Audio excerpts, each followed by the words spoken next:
muscular prácticamente repite lo que dijimos, lo que hablamos entre nosotros, pero de una manera más específica, ¿sí?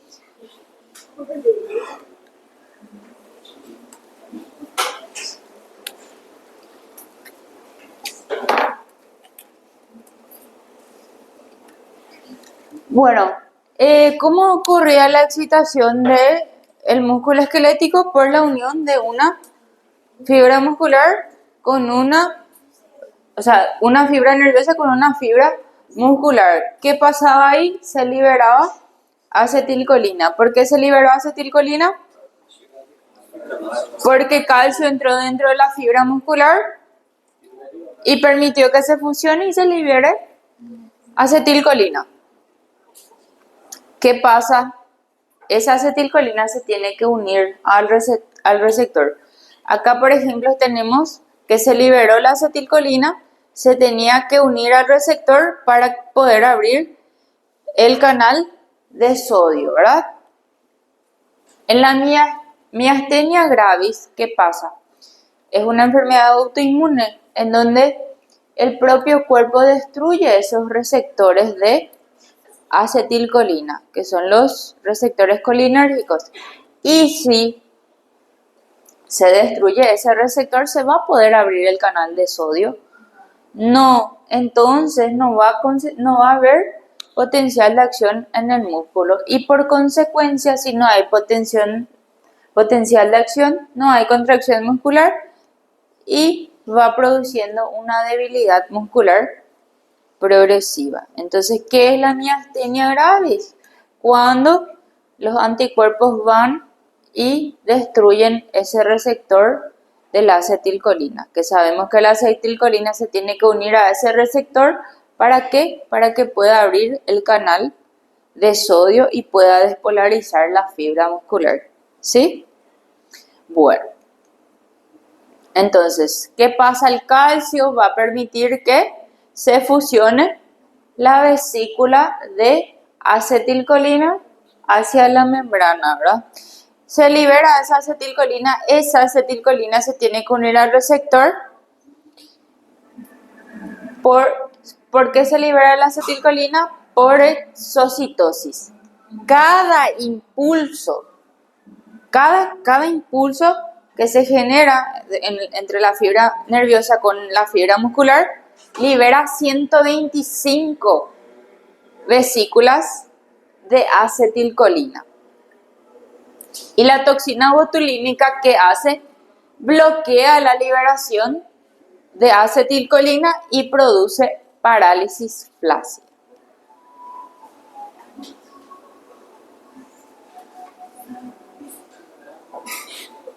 Ya. Dios mío. Bueno, continuando, recordemos que existía la acetilcolina, se unía a un punto de unión que era un receptor. Se unió, permitió que entre sodio. Esta misma imagen es la imagen del gaito, ¿sí? Se liberó acetilcolina de la fibra nerviosa a la fibra muscular. Esa acetilcolina se unió al receptor y ese receptor abrió el canal para sodio, ¿sí? Entra sodio y también sale potasio, pero el que predomina es el sodio porque es el que va a generar potencial de acción, ¿verdad? Y la acetilcolina, una vez que se cumple la contracción muscular, esa acetilcolina se va a degradar. ¿Por cuál enzima? Por la enzima acetilcolinesterasa. O en portugués van a encontrar acetilcolinesterase. ¿Sí? En español, acetilcolinesterasa, que es la que va a degradar en acetato y colina. Esa colina es la que va a volver otra vez a la fibra nerviosa para una nueva síntesis de acetilcolina. Y un ejemplo farmacológico, la neostigmina, que va a inhibir la acetilcolinesterasa. Se inhibe la acetilcolinesterasa, va a permitir que la acetilcolina se quede libre en la hendidura. Y se usa para tratar la miastenia gravis.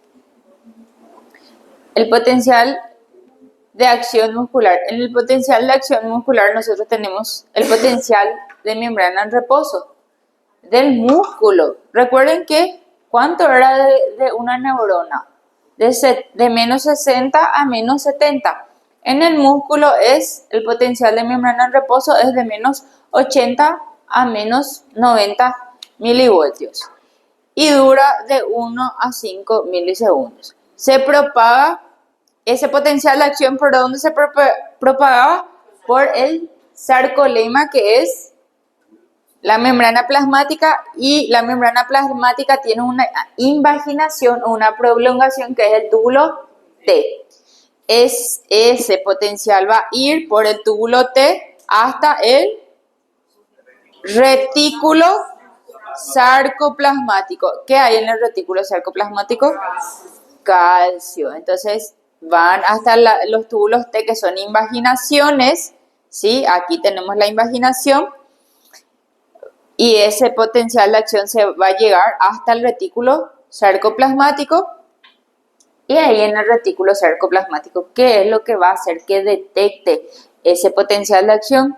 Un receptor que se llama que son los receptores de dihidropiridina, que es como si es un sensor que detecta el potencial de acción.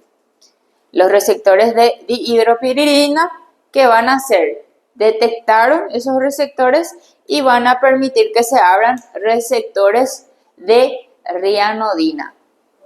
¿Qué serían los receptores de rianodina? Los canales de calcio, ¿sí? Entonces, hablando más específicamente, ese calcio que está en el retículo sarcoplasmático se libera. ¿Por qué? Porque el potencial de acción llegó hasta el receptor de dihidropiridina. Ese receptor de dihidropiridina es como si fuera un sensor que va a detectar ese potencial de acción.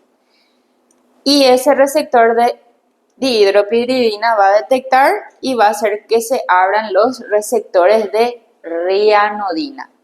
Los receptores de rianodina van a ser los canales de calcio que va a hacer que salga calcio para que luego se una a la troponina C.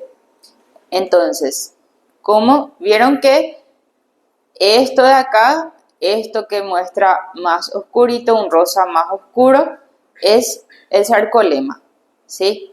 ¿Qué pasó? Se despolarizó, ¿verdad? Por eso está positivo adentro, ¿sí?